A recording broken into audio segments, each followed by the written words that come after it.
Vamos a leer versículos 1 al 10 de Segunda de Tesalonicenses capítulo 1. Pablo, Silvano y Timoteo, a la iglesia de los tesalonicenses en Dios nuestro Padre y en el Señor Jesucristo. Gracia a ustedes y paz de parte de Dios el Padre y del Señor Jesucristo. Siempre tenemos que dar gracias a Dios por ustedes, hermanos, como es justo, porque su fe aumenta grandemente y el amor de cada uno de ustedes hacia los demás abunda más y más. Por lo cual nosotros mismos hablamos con orgullo de ustedes entre las iglesias de Dios, por su perseverancia y fe en medio de todas las persecuciones y aflicciones que soportan. Esta es una señal evidente del justo juicio de Dios, para que sean considerados dignos del reino de Dios, por el cual en verdad están sufriendo. Porque después de todo es justo delante de Dios que Él pague con aflicción a quienes los afligen a ustedes, pero que Él les dé alivio a ustedes que son afligidos y también a nosotros cuando el Señor Jesús se ha revelado desde el cielo con sus poderosos ángeles en llama de fuego, dando castigo a los que no conocen a Dios y a los que no obedecen al evangelio de nuestro Señor Jesucristo, de nuestro Señor Jesús. Estos sufrirán el castigo de eterna destrucción, excluidos de la presencia del Señor y de la gloria de su poder, cuando Él venga para ser glorificado en sus santos en aquel día y para ser admirado entre todos los que han creído, porque nuestro testimonio ha sido creído por ustedes. Mi primer punto es que el justo juicio de Dios, como Pablo aquí lo declara, incluye castigo y recompensa. Y vemos que en su afán por seguir animando a esta joven iglesia en medio de las dificultades que tenían, en el versículo 6 y la primera parte del 7, Pablo les dice, porque después de todo es justo delante de Dios que Él pague con aflicción a los que los afligen a ustedes, pero que Él les dé alivio a ustedes que son afligidos y también a nosotros. ¿Y por qué les dice Pablo esto? Pues porque Pablo conocía muy bien cómo somos los seres humanos, que cuando vemos o padecemos una grave injusticia o aflicción, nos es muy difícil ver o creer que el juicio de Dios es justo.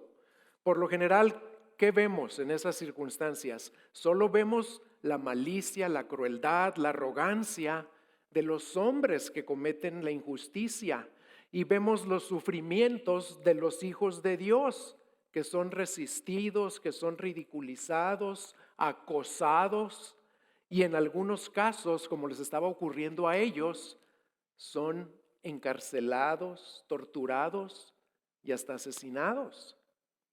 En otras palabras, lo que vemos es la injusticia y somos tentados a vituperar contra Dios. Y surge en nosotros un sentimiento de indignación y decimos cosas como estas. Y si no las decimos, las pensamos. ¿Por qué no hace algo Dios al respecto? ¿Que no le importa a Dios lo que estamos pasando? Sin embargo, la respuesta es que a Él sí le importa y sí está haciendo algo y continuará haciéndolo. Él está permitiendo que su pueblo sufra para que se cumplan sus propósitos en ellos. Y aunque permita que los malvados triunfen temporalmente, su juicio justo vendrá sobre ellos eventualmente. Solo es cuestión de tiempo. Pero para poder ver evidencias de que Dios es justo y está realmente actuando, necesitamos tener un discernimiento espiritual, necesitamos tener una perspectiva eterna de las cosas, una perspectiva bíblica basada en este libro. Y como Pablo sabía que era lo que más le surgía a los tesalonicenses, él es lo que hace a través de comunicarles esto. Los ayuda a desarrollar y a mantener esa perspectiva bíblica y les recuerda que el justo juicio de Dios eventualmente pagará con aflicción a los que los afligen a ellos. Dios les promete que aquellos que levantan oposición en contra de su iglesia sufrirán por esa oposición, pero también les promete que los creyentes que sufren serán librados de cualquier aflicción o injusticia que estén padeciendo, y con el mismo alivio que Dios le dará a sus apóstoles. Y esta liberación es otro elemento de la esperanza cristiana plena que ya tenemos en Cristo y de la cual ya hablamos en la primera carta. ¿Y se acuerdan algunos de los elementos que incluía esa esperanza?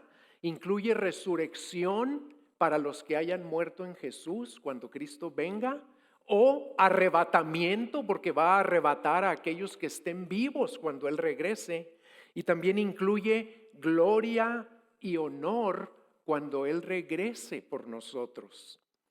Y ahora vemos aquí que toda aflicción y toda injusticia terminará. Y cabe aclarar, hermanos, que la expectativa de este alivio futuro, pues no implica que mientras tanto no podemos hacer absolutamente nada al respecto y que solamente nos tenemos que aguantar cruzados de brazos hasta que el Señor regrese. No, claro que podemos orar y debemos orar para que Dios intervenga desde ahorita en medio de las injusticias y aflicciones que padecemos. Se vale orar, Dios nos insta a que oremos y le supliquemos, pero si Él decide no intervenir y decide permitir que sigamos padeciendo aflicción o injusticias, los creyentes sabemos que en esta vida eso es inevitable. Eso lo vimos también en la primera carta. Y descansamos en una gloriosa promesa que está en Romanos 8:28, ¿se acuerdan? Ahí dice que todas las cosas, incluyendo injusticias o aflicciones, todas las cosas cooperan para el bien de los que aman a Dios. Y el bien al que se refiere Pablo ahí es el bien de hacernos y transformarnos a la semejanza de Cristo. Y al afirmar todo esto, Pablo, y al dar más detalles, como lo vamos a ver ahorita a continuación, de lo que les espera a los malvados, al afirmar esto, lo que está haciendo Pablo es también contradiciendo una falsa enseñanza, otra falsa enseñanza, que era muy popular en aquellos días en Grecia y ahí en Macedonia, que era parte de Grecia. Y esa enseñanza era que Dios realmente no se mete en este mundo, Dios no ejerce su providencia, no cuida a los suyos, no le importan a Dios, Él está ya muy ocupado en el cielo. Y también ellos enseñaban en esos días que no habrá juicio final, entonces no hay que preocuparse de lo que pueda pasar en el futuro. Pero la verdad es que Pablo nos deja bien claro aquí que Dios siempre cuida providencialmente a su pueblo y su justo juicio, aunque es futuro y aunque no sabemos cuándo sucederá, también es seguro y es inevitable. Ese juicio llegará. Y la primera pregunta que les quiero hacer es la siguiente: cuando tú enfrentas cualquier clase de injusticia en esta vida, sea grande o pequeña, ¿qué es lo que domina tus pensamientos en esos momentos?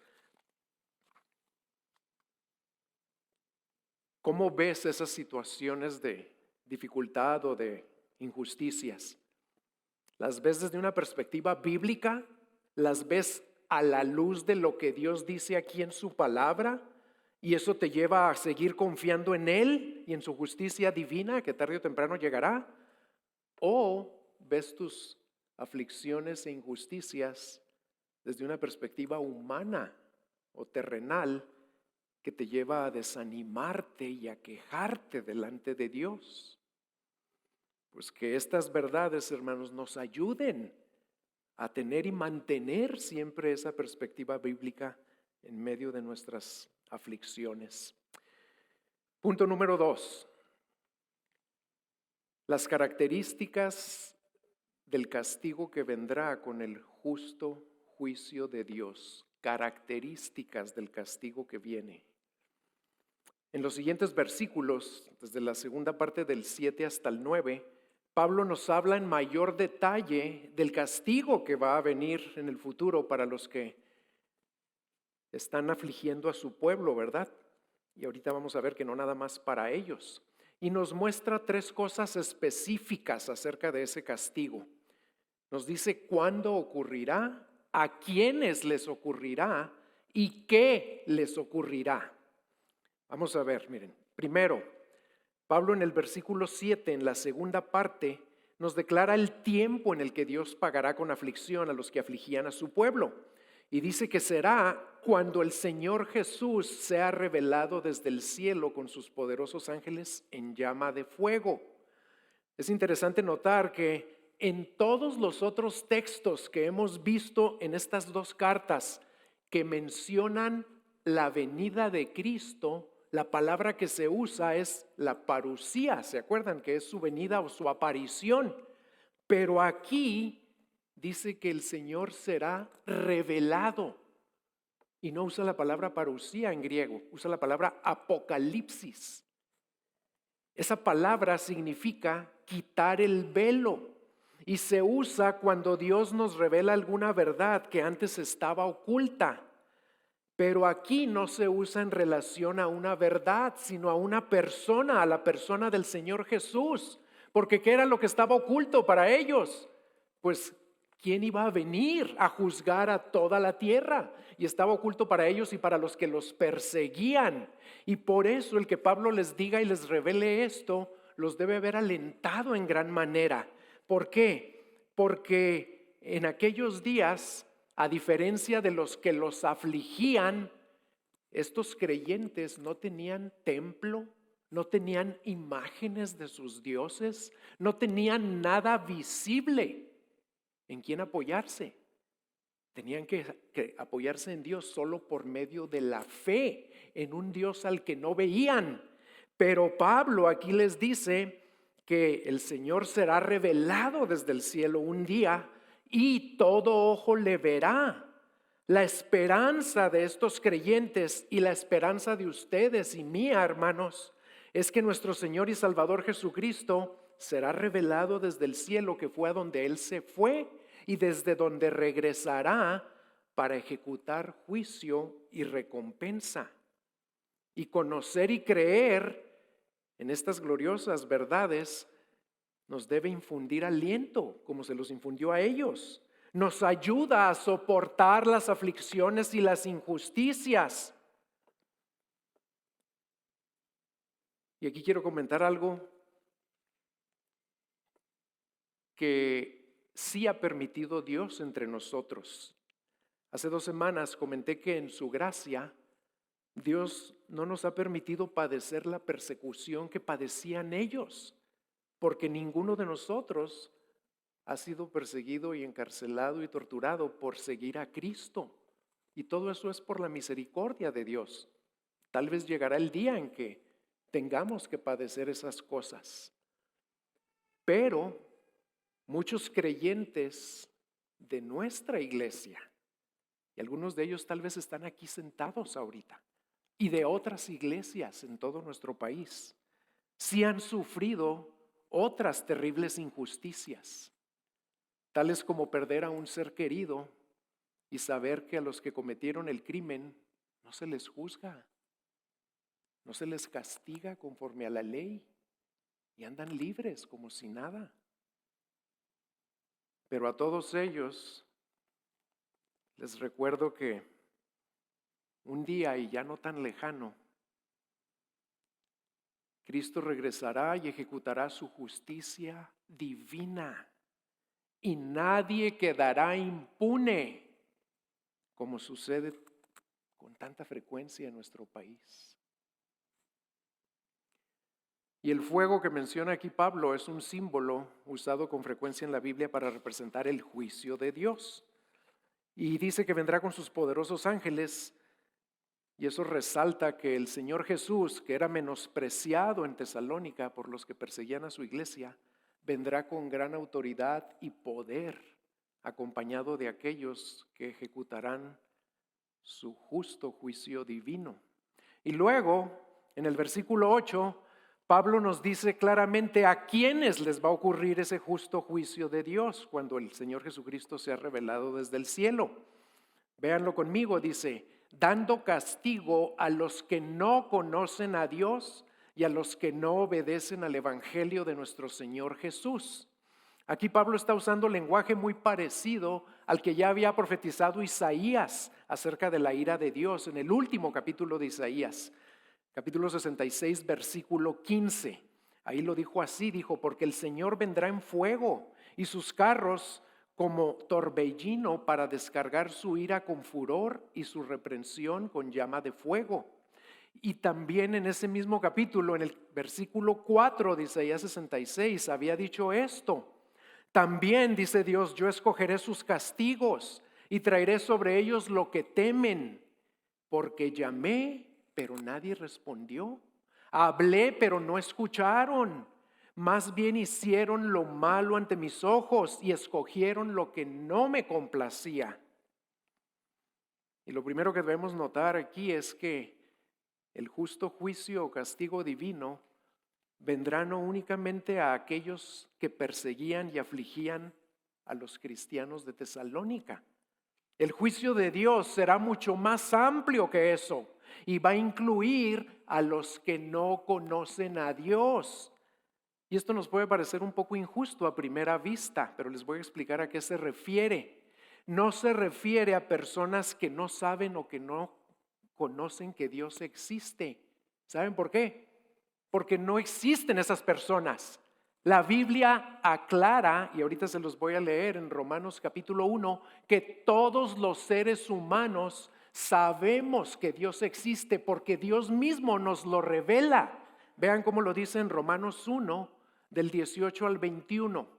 Porque la ira de Dios, dice, se revela desde el cielo contra toda impiedad e injusticia de los hombres, que con injusticia restringen la verdad.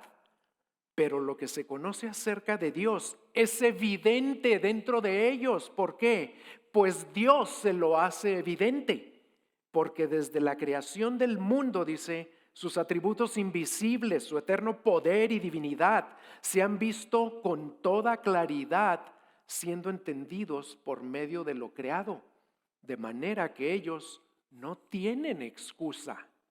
Pues aunque conocían a Dios, ahí está, conocían a Dios, no lo honraron como a Dios, ni le dieron gracias, sino que se hicieron vanos en su razonamiento y su necio corazón fue entenebrecido. Esto nos deja bien claro que todos los seres humanos conocen que Dios existe. Por lo tanto, el juicio divino no vendrá como consecuencia de una falta de conocimiento de Dios, sino más bien debido a que esos hombres que saben cómo es Dios, porque Él ya les reveló su poder y su majestad por medio de la creación, esos hombres decidieron rechazarlo en vez de reconocerlo y buscarlo. Decidieron honrar a criaturas y cosas creadas en lugar de honrar al Creador. Y los que hacen esto, inevitablemente, son los que Pablo menciona ahí en segundo lugar. Son los que no obedecen al Evangelio de nuestro Señor Jesús. ¿Por qué? Porque le dan la espalda al Señor y no reconocen su condición de pecadores, su necesidad de Él. Rechazan su oferta de rescate, su amor, su misericordia. En otras palabras, no responder al mensaje del Evangelio, no obedecer al llamado que Dios nos hace por medio de ese mensaje, es básicamente hacer lo mismo que hacen los hombres malvados en ese pasaje de Romanos que acabamos de leer, pero en mayor escala, en un nivel de gravedad más grande. ¿Por qué? Porque rechazar el Evangelio es rechazar o menospreciar, escuchen esto, hermanos, la más grandiosa revelación y demostración que Dios le ha concedido a toda la humanidad de su amor, de su bondad, de su poder, de su compasión. ¿Y cómo lo hizo? A través de la encarnación, de la vida perfecta, de la muerte sustitutoria, de la resurrección y de la ascensión de su propio Hijo Jesucristo. No responder al Evangelio es algo gravísimo, porque no es un mensaje de origen humano, es de origen divino, pues es Dios mismo el que nos habla y nos invita a creer en Jesucristo y a seguirlo como sus discípulos. Hebreos 1, versículos 1 y 2 nos lo dice así. Dice: Dios, habiendo hablado hace mucho tiempo, en muchas ocasiones y de muchas maneras a los padres por los profetas, en estos últimos días nos ha hablado por su Hijo, a quien constituyó heredero de todas las cosas y por medio de quien hizo también el universo. En otras palabras, Dios ya nos dijo por medio de su Hijo y del único mensaje que declara la vida y la obra de su Hijo, todo lo que nos tenía que decir. Y rechazar ese mensaje glorioso y completo al que no le falta ni le sobra nada es rechazar a Dios mismo. El hecho de que Pablo exprese que Dios dará castigo a los que no obedecen al Evangelio de nuestro Señor Jesús tiene otra implicación muy importante. En el Nuevo Testamento, hermanos, si lo leen con cuidado, van a notar que muchas veces el acto de convertirse a Cristo se describe como un acto de obediencia a Él o a su Evangelio. Por ejemplo, en Hechos 6:7 dice: y la palabra de Dios crecía y el número de discípulos se multiplicaba en gran manera en Jerusalén, y muchos de los sacerdotes obedecían a la fe. Fíjense que no dice creyeron nada más o se hicieron discípulos de Jesucristo. No, obedecían a la fe. Y otro ejemplo es en Hebreos 5:9. Y habiendo sido hecho perfecto, está hablando de Cristo, vino a ser fuente de eterna salvación para todos los que le obedecen. No nada más los que creen, los que están de acuerdo con todo lo que Él enseñó. ¿Para quién es fuente de eterna salvación? Para los que le obedecen. Y esto quiere decir que el Evangelio es más que la promesa y la oferta de salvación a todo aquel que cree, que sí lo es, sí es una promesa de salvación, una oferta para que vengamos a Cristo y seamos salvos, pero también es o incluye la demanda de obediencia a su llamado. Y me temo que muchas veces esto lo omitimos o lo minimizamos cuando compartimos el Evangelio con alguna persona.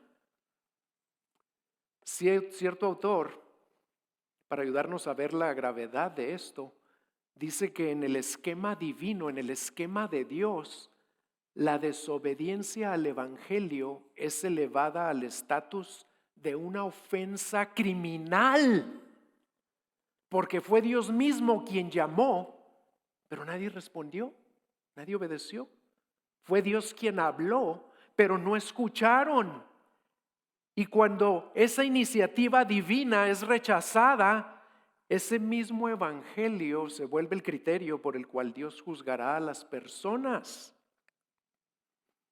Dios llama a los pecadores a través de su evangelio, y a aquellos que no responden, solo les queda una cosa, una terrible cosa, y es esperar juicio. ¿Y cuál es ese mensaje del Evangelio al cual Dios nos llama no solo a escuchar, sino a responder con obediencia?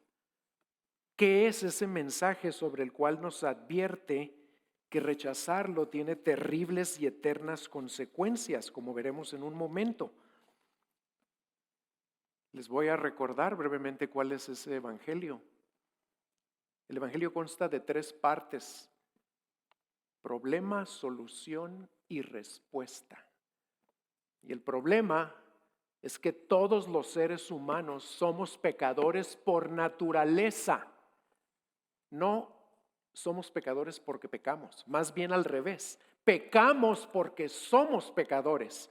Y ese pecado es un acto de rebelión, de egoísmo, de maldad en contra de Dios. Ese pecado nos constituye enemigos de Dios y merecedores de lo que vamos a ver en unos momentos, de la ira de Dios, del castigo eterno. Y no hay manera de librarnos de ese pecado por nosotros mismos, porque ese pecado nos esclaviza al propio pecado, pero también nos esclaviza a Satanás y nos esclaviza al mundo, como dice Efesios capítulo 2. No hay manera de salvarnos por nosotros mismos. Y ese pecado nos hace merecedores de la muerte eterna, porque la Biblia dice, porque la paga del pecado es muerte. Ese es el problema, un problema para el que nosotros no tenemos solución. ¿Y cuál es la solución?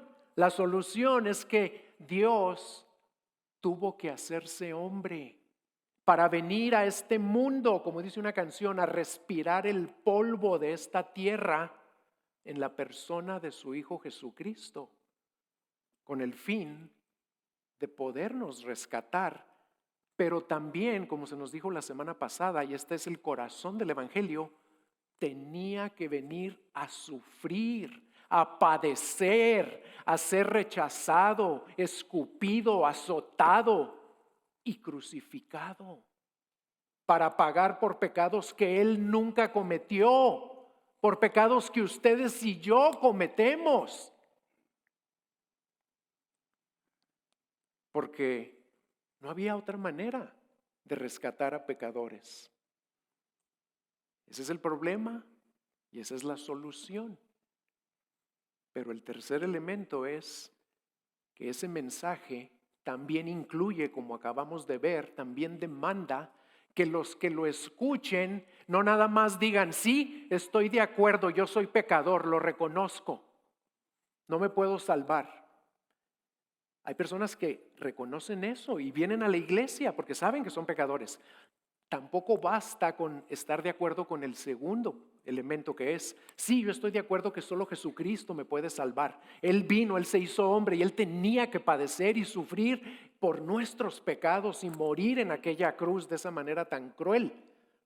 Hay personas que están de acuerdo con esas dos cosas y ahí se quedan. Y eso es insuficiente porque no están respondiendo como Dios dice que debemos responder a ese mensaje. ¿Y cuál es la respuesta? Que respondamos en arrepentimiento y fe. Eso es responder en obediencia al Evangelio, porque Cristo dice que Él manda a todo hombre en todo lugar que se arrepienta y que le entregue su vida a Él. Y ahí es donde se quedan cortas muchas personas. Y luego, en el versículo 9, Pablo nos muestra cuáles serán las terribles y eternas consecuencias de rechazar ese mensaje, de no responder, arrepintiéndonos y poniendo nuestra fe en Cristo y entregándole la vida a Cristo, dándole la espalda al pecado. Ahí nos dice en qué consistirá ese castigo para los que rechazan su evangelio. Fíjense cómo dice, estos sufrirán el castigo de eterna destrucción, excluidos de la presencia del Señor y de la gloria de su poder. Y lo primero que debemos notar y que nos debe estremecer acerca del castigo o del juicio de Dios para los que no obedecen al Evangelio es que su ruina o su destrucción será eterna. Esta terrible realidad es confirmada por muchos otros textos del Nuevo Testamento que hablan de lo mismo. Vean, por ejemplo, en Mateo 25:41. Ahí el mismo Señor Jesús dijo, entonces dirá también a los de su izquierda, apártense de mí, malditos, al fuego eterno que ha sido preparado para el diablo y sus ángeles. Y en el versículo 46 de ese mismo capítulo, estos irán al castigo eterno, pero los justos a la vida eterna. Y nos debe quedar claro que, aunque usa la palabra destrucción, Pablo de ninguna manera quiere decir que los que rechazan el Evangelio de Cristo serán eternamente aniquilados o simplemente dejarán de existir, se desvanecerán. No, van a seguir vivos por toda la eternidad, pero en dolor y en sufrimiento. Algunos les gusta la idea de creer y se convencen a sí mismos porque no quieren creer lo que dice la Biblia y prefieren creer que cuando se mueran todo se va a acabar y van a dejar de existir. Pero lo cierto es que el castigo perdurará y nunca terminará. Y mientras que el Evangelio promete consuelo eterno a los que lo creen y lo obedecen, rechazarlo resulta en ruina eterna. La condición en la que se encontrarán los que reciban el juicio de Dios se describe de maneras terribles en el Nuevo Testamento. No lo abran, pero fíjense cómo se describe ese lugar, como un lugar con un fuego que no se apaga, para el cual la oscuridad de las tinieblas ha sido reservada para siempre. Se describe como el lago que arde con fuego y azufre. Por más gráfico que sea el lenguaje usado, no alcanza a describir la horrenda naturaleza de esa condición. ¿Y por qué será así de horrenda? Porque ya no habrá manera de escapar. Ahí ya no habrá segundas oportunidades. Ese sufrimiento será eterno. Y este justo juicio de Dios que incluye esta eterna destrucción, también incluye otro elemento que hace aún más terrible el destino eterno de los que rechazan a Jesucristo. Y a lo mejor se están preguntando, ¿pero cómo? ¿Más terrible que estar padeciendo por toda la eternidad? Sí, escuchen hermanos. Lo que lo hace más terrible es el hecho de que serán excluidos de la presencia del Señor y de la gloria de su poder. Un autor cristiano muy reconocido, John Stott, comenta que el más grande horror de ese destino final de los que se pierden no será el dolor que van a padecer y que en sí mismo es terrible, ¿verdad? Dice, el más grande horror de los que se pierden será la tragedia de que seres humanos creados por Dios, a imagen y semejanza de Dios y creados para Dios, van a pasar la eternidad sin Dios. Eso es lo más terrible. Serán irrevocablemente expulsados de su presencia y de su gloria. Cristo lo mencionó en Mateo 25:30. Habló de esa expulsión, dijo, y al siervo inútil, échenlo en las tinieblas de afuera. Allí será el llanto y el crujir de dientes. Y además, al ser separados de la gloria de Cristo, los condenados serán despojados de su verdadera identidad como seres humanos. ¿Por qué? Porque se va a perder totalmente el propósito para el cual Dios nos hizo humanos. Nuestra humanidad, o la humanidad de los que se van a perder, se va a marchitar para siempre. Se va a destruir. Y en lugar de brillar con la gloria de Cristo, que fue para lo que Él nos creó, su luz se va a extinguir en una densa y eterna oscuridad y dolor.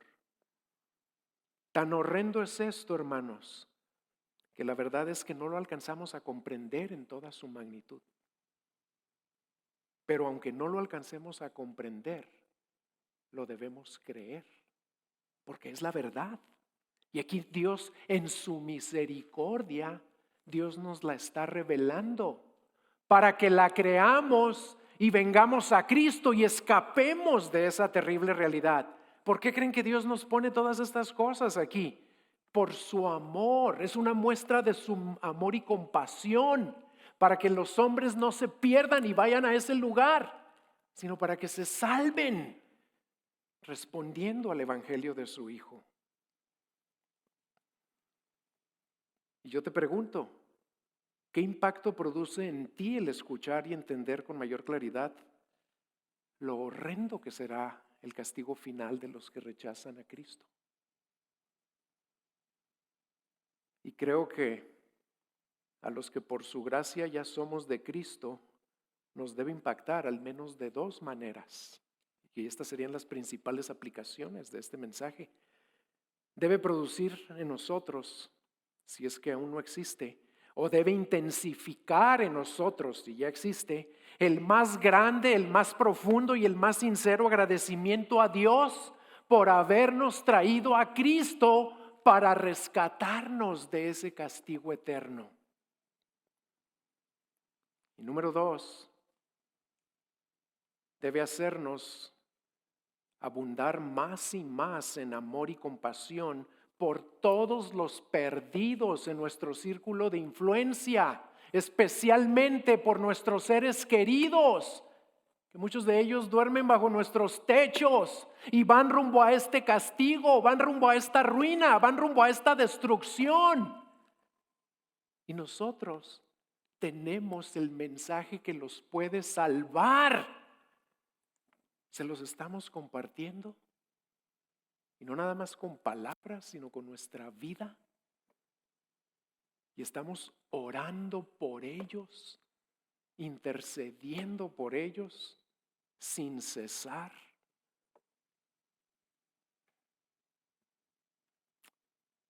Y punto número 3.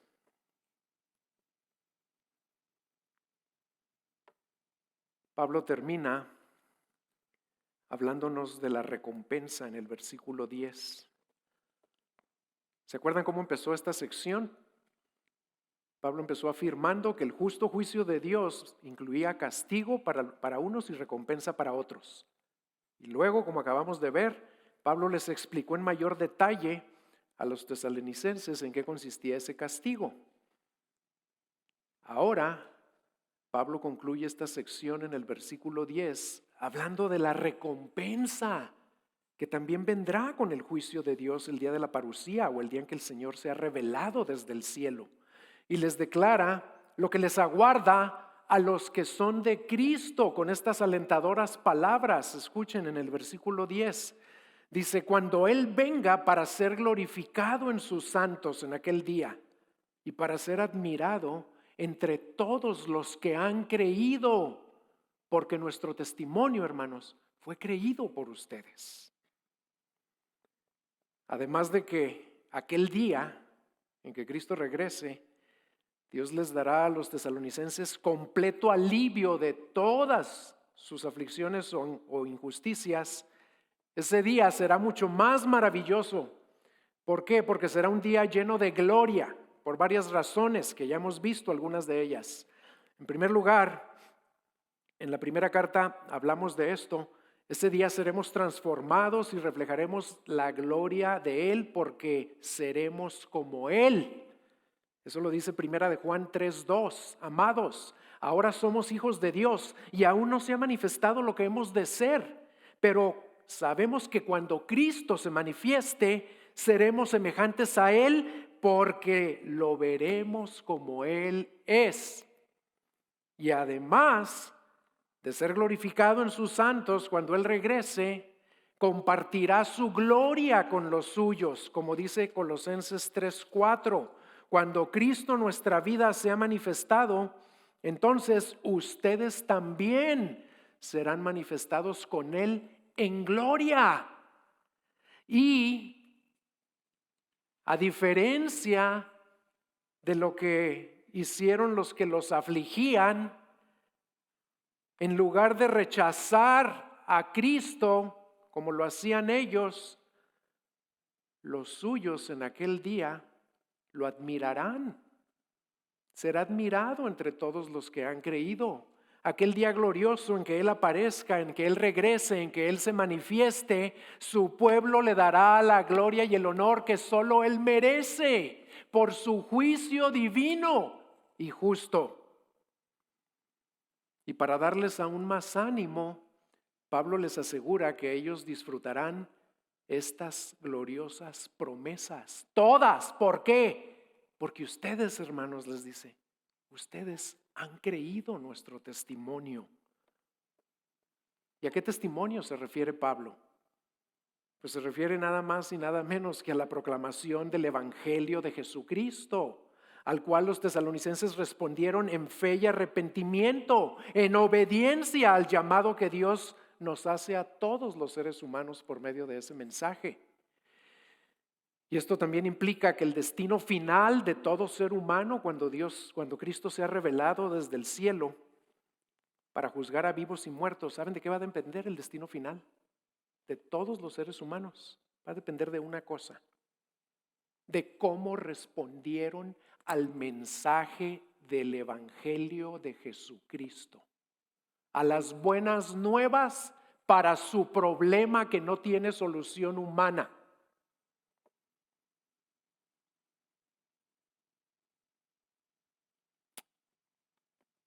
Y para todos aquellos de ustedes, hermanos, que me están escuchando ahorita y que solo por su gracia ya han creído y han obedecido el llamado que Dios nos hace por medio del Evangelio, todo esto que estamos viendo y que Pablo escribió para los tesalonicenses, también es para ustedes. Sus aflicciones y sus injusticias también van a terminar cuando Cristo regrese. Y Él será glorificado en cada uno de ustedes que son de Cristo. Y será admirado por ustedes porque ustedes también han creído. Gloria a Dios por eso. Pero para todos aquellos que también pueden estar aquí entre ustedes y que no han respondido en obediencia al llamado que Dios les hace a través del Evangelio, con tristeza les tengo que decir que el terrible juicio y ruina eterna que Pablo describe aquí es para ustedes. Pero aún hay esperanza. Aún hay tiempo.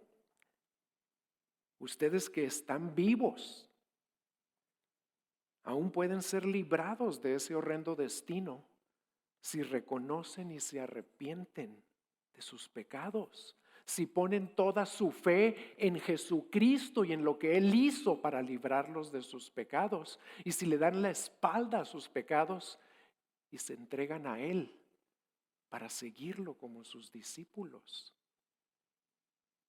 Y la Biblia dice que hoy es el día de salvación. No lo dejen para después. Y si alguno de ustedes quiere venir a platicar con nosotros al terminar el servicio, aquí vamos a estar. Y con mucho gusto los podemos ayudar a entregarles su vida a Cristo. Vamos a orar.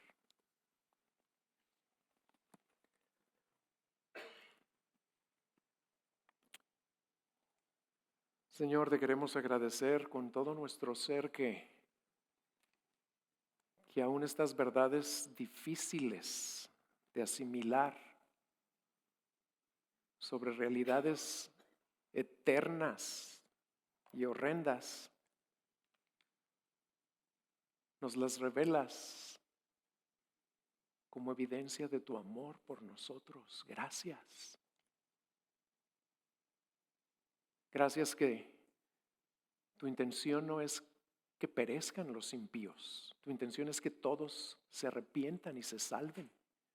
Y por eso nos dejaste todo esto aquí en tu palabra. Gracias por ser un Dios de amor y de compasión y de bondad y de paciencia para con rebeldes como nosotros.